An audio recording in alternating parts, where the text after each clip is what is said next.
Assalamualaikum warahmatullahi wabarakatuh. Apa kabarnya anak-anak kelas 2? Ibu berharap kalian selalu dalam keadaan sehat dan selalu semangat belajar ya. Baiklah, pada pembelajaran kali ini Ibu akan membahas tema 1, subtema 4, pembelajaran yang kelima dan keenam.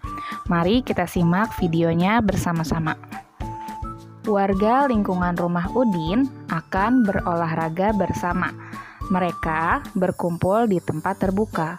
Udin dan Edo juga ikut. Nah, anak-anak perhatikan, gambar di depan ini adalah gambar Udin sedang melakukan olahraga.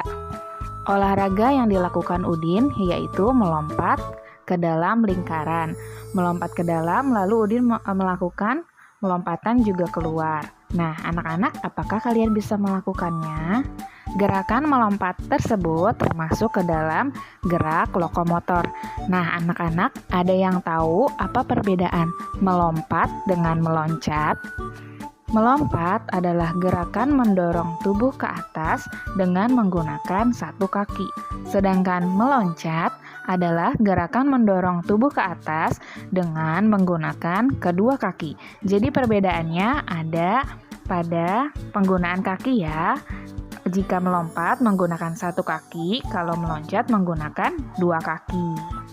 Mari kita simak percakapan berikut ini.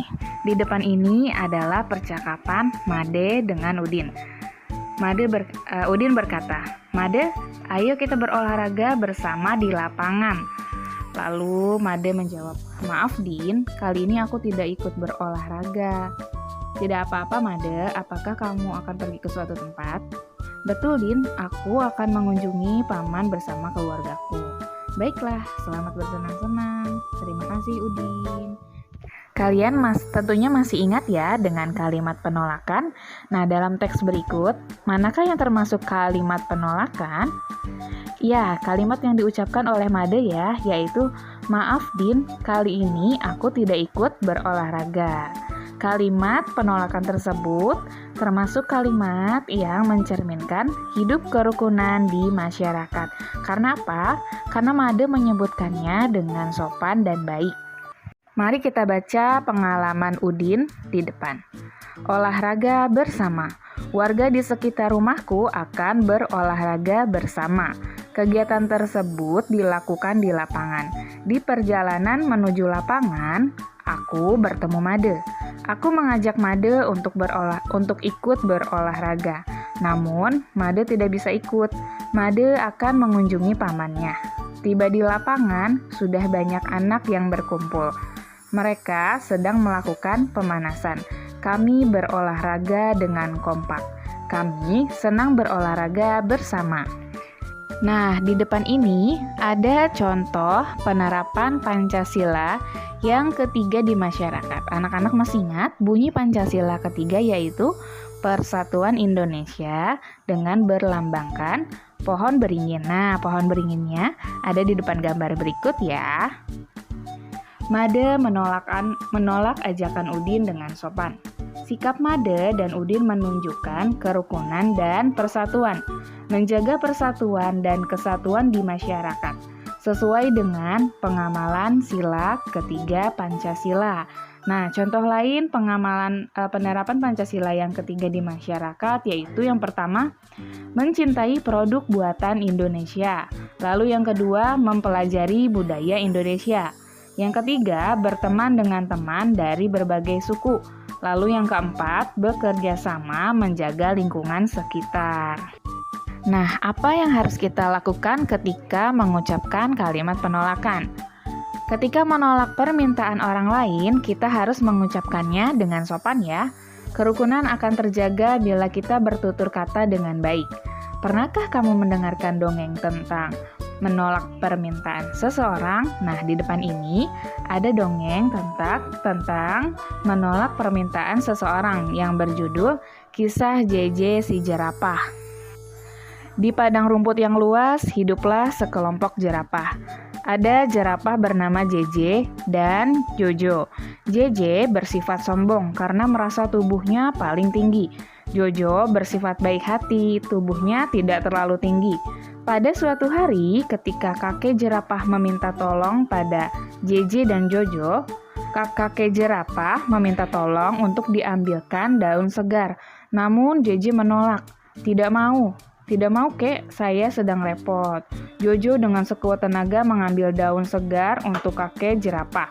Suatu hari, JJ mendapat kesulitan. JJ jatuh, kakinya terjepit bebatuan. Teman-teman hewan lain tidak tega melihat JJ kesulitan. Mereka menolong JJ.